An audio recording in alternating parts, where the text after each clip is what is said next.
बिस्मिल्लाहिर्रहमानिर्रहीम। अस्सलामु अलैकुम। प्यारे दोस्तों, आज की इस वीडियो के अंदर हम बात करेंगे कि कुरान मरने के बाद मैयत के किस तरह काम आता है और कब्र के अंदर कुरान आजाब देने वाले फरिश्तों से किस तरह झगड़ा करता है और उनको वापस जाने पर मजबूर कर देता है। और जो शख्स कुरान से मोहब्बत करता रहा और इसको बाकायदगी के साथ पढ़ता रहा तो कुरान किस तरह उसकी कब्र में और मैदान हश्र में काम आएगा। दोस्तों, ये दुनिया अमल करने की जगह है। मौत और मरने से पहले तक जो कुछ हम करते हैं, अच्छा या बुरा, इसकी जजा या सजा जरूर मिलेगी। एक रेत के जर्रे के बराबर भी अगर किसी ने अच्छाई की या रेत के जर्रे के बराबर भी किसी के साथ ज्यादती की तो सब कुछ अल्लाह तबारक व तआला के पास हमारे किए हुए कामों की जजा और सजा मौजूद है। मरने से पहले सब कुछ हमारे नामाए आमाल में दर्ज हो रहा है और बरोज़े क़यामत हमारे सामने पेश कर दिया जाएगा और हमें दिखाया जाएगा।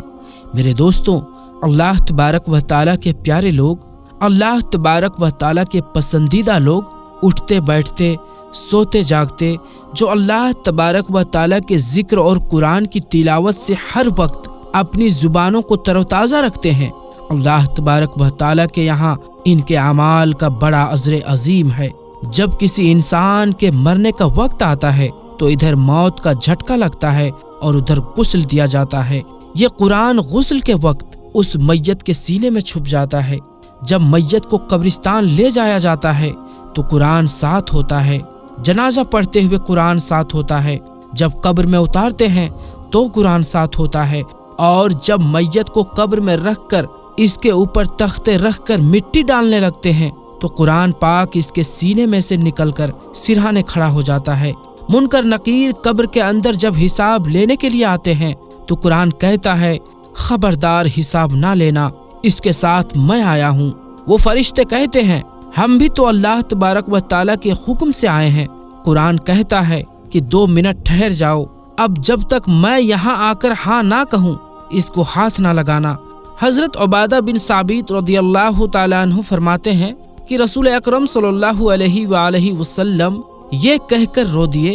आप सल्लल्लाहु अलैहि वसल्लम ने इरशाद फरमाया, कुरान अल्लाह तबारक व तआला के दरबार में जाकर गिड़गिड़ाने लगता है, कहता है, ऐ अल्लाह तबारक व तआला, तेरा मेहमान आज ही कब्रिस्तान में आया है, फरिश्ते इसे डरा रहे हैं। ऐ अल्लाह, अपने फरिश्तों को वापस बुला लें। मैं गवाही देता हूँ कि ये मुझे पढ़ा करता था। अल्लाह तबारक व तआला इरशाद फरमाता है, ठीक है मेरे दोस्तों। फिर जब कुरान कब्र के अंदर वापस आ जाता है, मैयत सुकून के साथ लेटी होती है। फरिश्तों को देखता है तो वहाँ कोई नहीं होता। कुरान मैयत को आवाज देता है और कहता है, मैं तेरे से थोड़ी देर के लिए जुदा हुआ, मुझे सही सही बता, तुझे किसी ने सताया तो नहीं, कोई कीड़ा तो नहीं आया, कोई बिच्छू सांप तो नहीं आया, सताया तो नहीं किसी ने? कहता है, वादा करके आया हूँ, तू यारी मेरे साथ लगा के आया, तुझे कोई नहीं सताएगा। फिर कुरान मैयत को कहता है, मैं तेरे से दूर जा रहा हूँ, मुलाकात के लिए रोजाना आता रहूंगा। फिर मैयत को कहता है, जरा आंखें खोल और आसमान की तरफ देख, कब्र की छत की तरफ देख। मैयत देखती है तो 1000 फरिश्ते 4 चीजें इस कब्र में लेकर उतरते हैं। जन्नत की ओढ़नी, जन्नत का बिछौना, नूरे कंदील लेकर उतरते हैं, यास्मीन फूल लेकर उतरते हैं। फिर फरिश्ते कब्र के अंदर इसके वजूद को उठाते हैं, जन्नत का गद्दा बिछाते हैं और फिर दाएं बाएं से जन्नत की हवा चलने लगती है।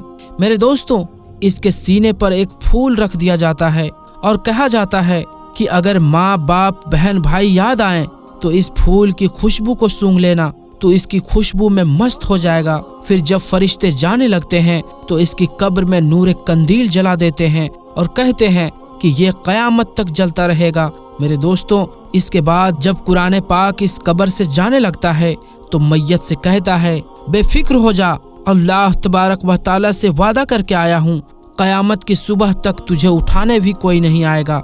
हदीस पाक में आता है, फिर कुरान रोजाना मैयत के घर में आता है। अगर बीवी ने बुर्का ओढ़ लिया, बच्चे मदरसे में दाखिल हो गए, बेटे ने कुरान पाक पढ़ना शुरू कर दिया, तो ये अल्लाह तबारक व तआला का कुरान मैयत को जाकर खुशखबरी सुनाता है और कहता है, तेरी औलाद संभल गई, तुझे मुबारक हो, तू लेटा रहे और खाना खाता रहे। और अगर औलाद बिगड़ गई, बीवी के सर से दुपट्टा उतर गया, तो कुरान ऐसी खबरें जाकर मैयत को नहीं बताता ताकि इसका दिल न दुखे। सहाबा इकराम अलैहिम रिज़वान कहने लगे, या रसूलल्लाह सल्लल्लाहु अलैहि वसल्लम, फिर क्या होता है? तो आप सल्लल्लाहु अलैहि वसल्लम ने इरशाद फरमाया, घर की बेबरकती को देखकर कुरान घर वालों के लिए रोजाना दुआ करता है। औलाद बेवफा, माल बेवफा, कारोबार बेवफा, खानदान बेवफा, और ऐ लोगों, तुम्हें किसने कह दिया खुदा का कुरान बेवफा है? मेरे दोस्तों, रसूल अकरम सल्लल्लाहु अलैहि वसल्लम मेराज शरीफ में तशरीफ ले गए। रसूल अकरम सल्लल्लाहु अलैहि वसल्लम फरमाने लगे, जब जिब्राइल अलैहिस्सलाम मुझे बैतुल मामूर के पास ले गए तो वहां मैंने एक बुजुर्ग को बैठे हुए देखा। घनी दाढ़ी वाले थे और वो यूं झूम रहे थे जैसे छोटे बच्चे कुरान पढ़ते हुए दाएं बाएं झूमते हैं। मैंने जिब्राइल अलैहिस्सलाम से पूछा, ये कौन है? तो उन्होंने अर्ज किया, या रसूलुल्लाह सल्लल्लाहु अलैहि वसल्लम, ये आपके वालिद इब्राहिम अलैहिस्सलाम हैं। आप सल्लल्लाहु अलैहि वसल्लम ने इरशाद फरमाया, कुरान तो मेरे ऊपर नाजिल हुआ है और पढ़ हजरत जिब्राइल अलैहिस्सलाम रहे हैं। पूछा, ये बच्चे कौन हैं जिनको ये कुरान पढ़ा रहे हैं? फरमाया, नबियों की औलादें, यूसुफ अलैहिस्सलाम की औलादें, हजरत नूह अलैहिस्सलाम की औलादें हैं। हजरत जिब्राइल अलैहिस्सलाम फरमाने लगे, बच्चा कुरान पढ़ने गया, 10 पारे खत्म हो गए, पढ़ता पढ़ता फौत हो गया। इसका बाप कहता है, काश कुरान का हाफिज बन जाता। ऐ मोहम्मद सल्लल्लाहु अलैहि वसल्लम, इस दुनिया के अंदर जाकर इसके बाप को मुबारकबाद देना। जो बच्चा कुरान अधूरा छोड़कर आया, 7वें आसमान पर हजरत इब्राहिम अलैहिस्सलाम इन्हें कुरान का हाफिज बना रहे हैं। मेरे दोस्तों, कयामत के दिन अर्शे अजीम का मालिक ऐलान करेगा कि कहाँ है लोग कुरान वाले? फरिश्तों का ऐलान होगा, ओ मेरे फरिश्तों, जाओ कुरान वालों को तलाश करके लाओ। परवरदिगार आलम के हुक्म पर फरिश्ते कदम उठाएंगे, फरिश्ते मुड़ मुड़ कर देखेंगे। अल्लाह तबारक व तआला इरशाद फरमाएगा, क्या हुआ? तो फरिश्ते अर्ज करेंगे, या अल्लाह तबारक व तआला, कुरान वालों को तलाश करके लाएं, इनकी निशानी क्या है?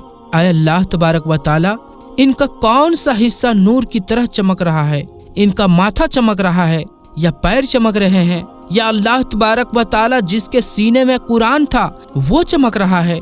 और हजरत आदम अलैहिस्सलाम से लेकर रसूल अकरम सल्लल्लाहु अलैहि वसल्लम तक की सारी उम्मतें खड़ी हैं। इलाही, तेरे कुरान वाले कौन हैं? मेरे दोस्तों, जरा गौर फरमाइए। अल्लाह तबारक व तआला इरशाद फरमाता है, ओ फरिश्तों, मैदान महशर में जितने मर्द और बूढ़े बच्चे खड़े हैं, हर एक के मुंह को सूंघते रहो। जिसके मुंह से अंबर की खुशबू आ रही है वही मेरा कुरान पाक पढ़ने वाला है। मेरे दोस्तों, हदीस शरीफ में आया है, हुजूर अकरम सल्लल्लाहु अलैहि वसल्लम ने इरशाद फरमाया, जब कयामत के दिन ये उम्मती अल्लाह तबारक व तआला का बंदा खुदा के दरबार में मुंह लटकाए आएगा, इसके दोनों तरफ बादल के टुकड़े चलते आए। अल्लाह तबारक व तआला इरशाद फरमाएगा, शर्मिंदा क्यों है? फिर जब ये बंदा सर उठाकर देखेगा तो इन बादलों के टुकड़ों में से नूर बरसने लग जाएगा। जब छम छम इसके चेहरे पर गिरेगा, परेशानी खत्म हो जाएगी और दिल का गम खत्म हो जाएगा। वो बंदा अल्लाह तबारक व तआला से अर्ज करेगा, या रसूल अल्लाह, या अल्लाह तबारक व तआला, ये क्या मामला है? अल्लाह तबारक व तआला इरशाद फरमाएगा, एक तरफ सूरह बकरा है और दूसरी तरफ सूरह आले इमरान। याद कर, रमजानुल मुबारक में तूने खत्म किया था, तूने एक मर्तबा तिलावत की। इन्होंने भी वादा कर लिया था, कयामत के दिन जब कोई साया ना होगा, हम साया करेंगे, तेरे सर के ऊपर आ जाएंगे। भला जिसके सर पर कुरान का साया हो, खुदा इन्हें जहन्नुम में कैसे डाल सकता है? और रिवायत में आता है कि हुजूर अकरम सल्लल्लाहु अलैहि वसल्लम ने इरशाद फरमाया, ऐ लोगों, रात को ईशा की नमाज के बाद सूरह मुल्क पढ़ा करो। जैसे ही मैयत कब्र में जाती है तो सूरह मुल्क 2 परों के अंदर उसे लपेट लेती है। फरिश्तों से कहती है, इससे कोई सवाल न करना, क्योंकि ये मुझे पढ़ा करता था और इसकी मैं जामीन हूँ। और एक रिवायत में आता है कि आप सल्लल्लाहु अलैहि वसल्लम ने इरशाद फरमाया, ऐ लोगों, सुबह सूरह यासीन पढ़ लिया करो। जो शख्स सूरह यासीन से दिन की शुरुआत करेगा उसको मौत तो आएगी, लेकिन इसके रिज्क में कभी कमी नहीं आएगी اور رسول اکرم صلی اللہ علیہ وآلہ وسلم نے ارشاد فرمایا، جو مغرب کے بعد سورہ واقعہ روزانہ پڑھے گا اس کو موت تو آئے گی لیکن اس کے گھر سے رزق کی کمی نہیں ہوگی۔ اللہ تبارک و تعالیٰ سے دعا ہے، اللہ تبارک و تعالیٰ ہم سب کو قرآن پاک پڑھنے، سمجھنے اور اس کے احکام پر عمل کرنے کی توفیق عطا فرمائے، اور اللہ تبارک و تعالیٰ ہم سب کو مرتے وقت کلمہ نصیب فرمائے اور قبر کی وحشت سے محفوظ فرمائے، اور قبر اور حشر کے اندر اللہ تبارک و تعالیٰ اور قرآن پر ہم سب جا حامی و ناصر ہو، آمین ثم آمین۔ تو دوستو آج کے لیے بس اتنا ہی، انشاءاللہ ملیں گے اگلی ویڈیو میں، تب تک کے لیے السلام علیکم، اللہ حافظ۔